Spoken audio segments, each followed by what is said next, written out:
ओम नमः शिवाय, हर हर महादेव, जय महाकाल, जय माता रानी। आप सभी को पता है नवरात्रि के बहुत ही विशेष दिन चल रहे हैं और ये जो शारदीय नवरात्रि होते हैं दिवाली से पहले पड़ने वाले, इसका एक एक दिन बहुत ज्यादा महत्व रखते हैं, बहुत ही ज्यादा शुभ होते हैं। आपके द्वारा किया गया एक छोटे से उपाय से आपकी सारी कामनाएं पूरी जरूर होती है। परंतु इस वाले वीडियो के अंदर अगर आपके घर में पैसा, धन को लेकर के बहुत ज्यादा समस्या है, धन आ ही नहीं रहा है, कर्जा बढ़ता चला जा रहा है, लोन चुकता नहीं हो रहा है, धन को लेकर के किसी भी तरीके की अगर कोई समस्या है ना, तो आपको एक छोटा सा उपाय करना है। इस तरीके से 2 पत्ते लेकर के उन पर 2 स्वस्तिक बना देना है और समर्पित कर देना है। पूज्य गुरुजी की कथा से सुन करके और समझ करके पूरे उपाय को बड़े ही विस्तार से बताऊंगा। परंतु उससे पहले आप सबसे एक छोटी सी गुजारिश करूंगा कि जो लोग पहली बार आए हैं चैनल को सब्सक्राइब जरूर कीजिएगा और वीडियो को लाइक करके देव आदिदेव महादेव जी का कोई सा भी प्यारा नाम कमेंट बॉक्स में लिखना मत भूलिएगा। साथ ही साथ माता रानी की जय जरूर लिखिएगा, ठीक है ना। इस पूरे वीडियो के अंदर हम लोग 3 महा उपायों के बारे में बात करेंगे, जो कि सारे के सारे आपको धन प्राप्ति को लेकर के और कर्ज को लेकर के ही होंगे। आपको जो उपाय पसंद आ जाए वो वाला उपाय आप कर लेना। सबसे पहले बात कर लेते हैं पहले वाले उपाय की। देखिए, पहला वाला उपाय किनको, कि अगर आपके घर में धन की कमी है ना, धन की एक तो कमी होना और एक कर्जा अलग चीज है, ठीक है ना। धन की कमी है, आप जितना कमा रहे हो उससे ज्यादा खर्चा हो रहा है ना, पूरी की पूरी आर्थिक व्यवस्था बिगड़ी हुई है, या फिर आपका व्यापार अच्छे से नहीं चल रहा है, दुकान पर इतनी आवक नहीं हो रही है, काफी सारी दुख है, समस्या, दिक्कत है पैसों को लेकर के, या फिर आपकी नौकरी में पदोन्नति नहीं हो रही है, सारी समस्याएं आपको धन को लेकर के है। नवरात्रि के बहुत विशेष दिन चल रहे हैं और जो नवरात्रि की सबसे खास तिथियां होती है, चतुर्थी, पंचमी, अष्टमी और नवमी, उन तिथियों पर तो आपको इस उपाय को करना ही करना है। जीवन भर आपके कभी भी धन की समस्या नहीं रहेगी, पूरे साल भर आप खुश रहेंगे। ध्यान से सुनिएगा, आपको 2 पत्ते चाहिए। पहला पत्ता किसका चाहिए आपको? पीपल का पत्ता। किसका पत्ता चाहिए? पीपल का पत्ता, ठीक है ना। और दूसरा पत्ता किसका चाहिए आपको? पान का पत्ता। यह चीज ध्यान रखना, आपको इस तरीके से 2 पत्ते लेने हैं, एक पीपल का और एक पान का। 2 पत्ते ले लिए। इसी के साथ सामग्री चाहिए आपको, थोड़ी सी पिसी हुई हल्दी चाहिए, ठीक है ना, और चाहिए आपको थोड़ा सा कुमकुम। ध्यान रखना, ये लाल चंदन नहीं है, ये है कुमकुम, तो कंफ्यूज मत हो जाना, ठीक है ना। और थोड़े से चाहिए होंगे आपको चावल। थोड़े से क्या चाहिए? चावल चाहिए, है ना। अब आप इन चावल को क्या करना, थोड़े से चावल आप एक तरफ रख लेना, थोड़े से चावल आप एक तरफ रख लेना, ज्यादा नहीं, चुटकी चुटकी भर।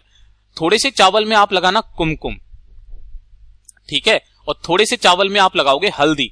तो ये हल्दी वाले पीले चावल, कुमकुम वाले लाल चावल, इस तरीके से थोड़े थोड़े से चावल अलग से निकाल लेना। अब देखना क्या करना है आपको, जो आपने पीपल का पत्ता लिया है, इस पीपल के पत्ते के ऊपर आपको बनाना होगा स्वस्तिक। लेकिन वो किसका बनाओगे? इस पीपल के पत्ते के ऊपर बनाओगे आप हल्दी का स्वस्तिक, कुछ ऐसे करके, ठीक है ना।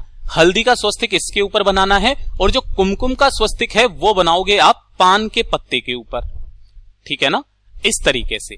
अब ध्यान से सुनना, जो आपने लाल चावल बनाए हैं यानी कि कुमकुम वाले, वो लाल चावल आपको समर्पित करने हैं इस हल्दी वाले स्वस्तिक के ऊपर, और जो आपने पीले चावल बनाए हैं उन पीले चावल को समर्पित करना होगा कुमकुम वाले स्वस्तिक के ऊपर। इस तरीके से आपने 2 पान के पत्ते और एक पान का पत्ता और एक पीपल का पत्ता तैयार कर लिया। ये जो पीपल का पत्ता है, इसे आपको जाकर के कहां पर, जो भी आपके आसपास गणेश जी का मंदिर है ना, वहां जाकर के अपनी कामना कह करके, धन प्राप्ति की इच्छा कह करके यहां पर इनके पास में समर्पित कर देना। और जो पान का पत्ता है, आपके आसपास जो भी माता रानी का मंदिर है, चाहे वो काली मैया का मंदिर हो, चाहे लक्ष्मी जी का मंदिर हो, जिस भी माता का मंदिर हो ना, उस मंदिर में जाकर के उस पान के पत्ते को आपको समर्पित कर देना है, अपनी कामना कह देना है। और जो भी व्यक्ति इन खास विशेष तिथियों पर नवरात्रि के दिनों में इस उपाय को कर लेता है ना, उसके जीवन भर कभी भी धन की समस्या नहीं रहती है, ठीक है। तो ये तो हो गया पहला उपाय।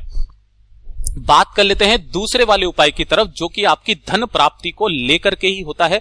बहुत ही ज्यादा खास और अद्भुत उपाय है। अगर आप पहला उपाय ना कर पाए तो दूसरा उपाय करना, इन्हीं खास तिथियों पर आपको ये वाला उपाय करना है। धन प्राप्ति को लेकर के कभी भी आपके जीवन में कर्जा नहीं बढ़ेगा, ये चीज ध्यान रखना। बड़े से बड़ा कर्जा आपका उतर जाएगा इससे। पहला वाला धन प्राप्ति के लिए, दूसरा वाला आपके बड़े से बड़े कर्जे को उतारने के लिए, ठीक है ना। आपको इस तरीके से 2 दीपक तैयार करने होंगे, है ना। कौन से? 2 दीपक। दोनों के अंदर लगाओगे आप गोल बाती। क्या लगाओगे? गोल बाती लगाना और इसके अंदर भरोगे गौ माता का घी, ठीक है। इस तरीके से आपको 2 दीपक तैयार करने हैं। अब ध्यान से सुनना, जो पहला वाला दीपक होगा ना, उस पहले वाले दीपक को आपको कहां लेकर के जाना है? बेलपत्र पेड़ के नीचे। और जब भी आप किसी भी दीपक को लगाओ ना, तो उसके साथ में कुछ ना कुछ आप चावल के दाने, गेहूं के दाने, धान आसन लगाने के लिए जरूर लेकर के जाया कीजिए। दीपक को आपको ऐसे करके लगाना है और गोल बत्ती के को, और इसको यहां पर प्रज्वलित कर देना है। प्रज्वलित करने के पश्चात आपको यहां पर महादेव जी से कामना करनी है, और कामना करने के पश्चात वापस आपको आ जाना है। लेकिन ध्यान रखना, ये वाला काम आप कब करोगे? प्रदोष काल में, शाम के समय पर। गुरुदेव ने कहा कि शाम के समय प्रदोष काल में जो है ना, माता लक्ष्मी जी का वास बेलपत्र पेड़ के नीचे होता है। और उन्होंने कहा कि जो भी व्यक्ति बेलपत्र पेड़ के नीचे 1 गाय के घी का गोल बत्ती का दीपक प्रदोष काल में लगा देगा ना, तो हे मैया लक्ष्मी, आप उनके घर में सीधे विराजमान हो जाना। उनके घर में कभी भी धन संपदा की कमी मत रहने देना। तो पहला दीपक आपको यहां लगाना है, और जो दूसरा दीपक है ना, वो आपको लगाना होगा शिवालय की चौखट पर। किस तरफ में लगाओगे? जब आप अंदर की तरफ घुसोगे ना, तब आपके सीधे हाथ की तरफ यहां पर आपको लगा देना है। ध्यान रखना, इसके भी नीचे कुछ ना कुछ आसन के तौर पर जरूर लगाइएगा। इस वाले उपाय को करना स्टार्ट कर दीजिए। किसी भी विशेष तिथि के दिन इन 2 दीपकों को लगाना स्टार्ट कर दो। आपके जीवन में कभी भी कर्जा नहीं बढ़ेगा, बड़े से बड़ा कर्जा उतर जाएगा, धन की कभी भी कमी नहीं रहेगी। यह है दूसरा उपाय। बात कर लेते हैं तीसरे वाले उपाय की तरफ। और ये जो तीसरा उपाय है ना, आप सभी लोगों के लिए है बहुत ही अद्भुत और खास उपाय। ध्यान से सुनना। अगर आपकी इच्छा घर खरीदने की है, पहला है ना, आप चाहते हैं कि आपका खुद का घर हो, मकान हो, है ना। दूसरा, अगर आप कोई जमीन खरीदना चाहते हो, प्लॉट वगैरह, जिससे कि मकान बनाना चाहते हो। धन की समस्या बहुत ज्यादा रहती है कि आप खरीद पाओगे, नहीं खरीद पाओगे। अच्छी कॉलोनी में लोगे तो वहां महंगा मिलेगा, है ना, धन की व्यवस्था नहीं हो पाती है। तो अगर आपकी जमीन को खरीदने बेचने की है, या फिर आपको अपने घर का मकान खुद के की जरूरत है ना, तो आपको एक छोटा सा उपाय करना है। हर एक चतुर्थी के दिन, अब वो चाहे किसी भी चतुर्थी आ जाए, चाहे नवरात्रि की हो, चाहे नॉर्मल चतुर्थी हो, हर चतुर्थी के दिन आपको एक काम करना है। क्या करना है? किसी भी गणेश जी के मंदिर में जाकर के आपको मोदक का भोग लगाना है। और मोदक का भोग लगा करके आपको एक काम करना है, जो कि ये होता है श्री महागणेश पंचरत्नम स्रोत, है ना। इस वाले स्रोत का केवल मैंने आपको एक श्लोक यहां पर बताया है, आप चाहो तो इंटरनेट से डाउनलोड कर सकते हो। इस श्री महागणेश पंचरत्नम स्रोत का एक बार पाठ करके जरूर आना है। हर चतुर्थी के दिन जो व्यक्ति इस वाले काम को कर लेता है, मोदक का भोग लगा करके या लड्डू का भोग लगा करके गणेश जी को श्री महागणेश पंचरत्नम स्रोत का स्मरण मात्र या फिर उसका पाठ करके आ जाता है ना, 3 से 4 चतुर्थी गुजरती है, उसका कार्य रास्ते पर आने लगता है। उसकी धीरे धीरे करके पैसे की आवक, जो भी समस्या होती है ना, खत्म होने लगती है। कैसे न कैसे करके उसका जो घर होता है, जो सपना होता है ना, वो पूरा जरूर होता है। आपको हर चतुर्थी के दिन श्री महागणेश पंचरत्नम स्रोत का पाठ गणेश जी के मंदिर में जाकर के जरूर करना है। आप चाहें तो आप अपने घर पर भी गणेश जी की कोई तस्वीर या मूर्ति हो, मोदक का भोग लगा करके, एक दीपक लगा करके आपको इस मंत्र का स्मरण जरूर करना है। आपके घर की समस्या जो भी होगी ना, खत्म जरूर होगी। पूज्य गुरुजी ने जैसा अपनी कथाओं में बताया, वैसा आसान भाषा में आपको बताने का संपूर्ण प्रयास किया। अगर वीडियो पसंद आया हो तो लाइक जरूर करना, साथ ही साथ चैनल को सब्सक्राइब जरूर कीजिएगा। मैं आपसे मिलता हूं अगले वीडियो में, तब तक के लिए ओम नमः शिवाय, जय महाकाल। परंतु आप सबसे पहले पे एक और छोटी सी गुजारिश करूंगा कि आपकी धन प्राप्ति को लेकर के इस पीपल के पत्ते और पान के पत्ते वाला उपाय जो मैंने आपको बताया, ये वाला आपको जरूर करना है। आपकी सारी धन की समस्याएं जीवन भर के लिए खत्म जरूर हो जाएगी।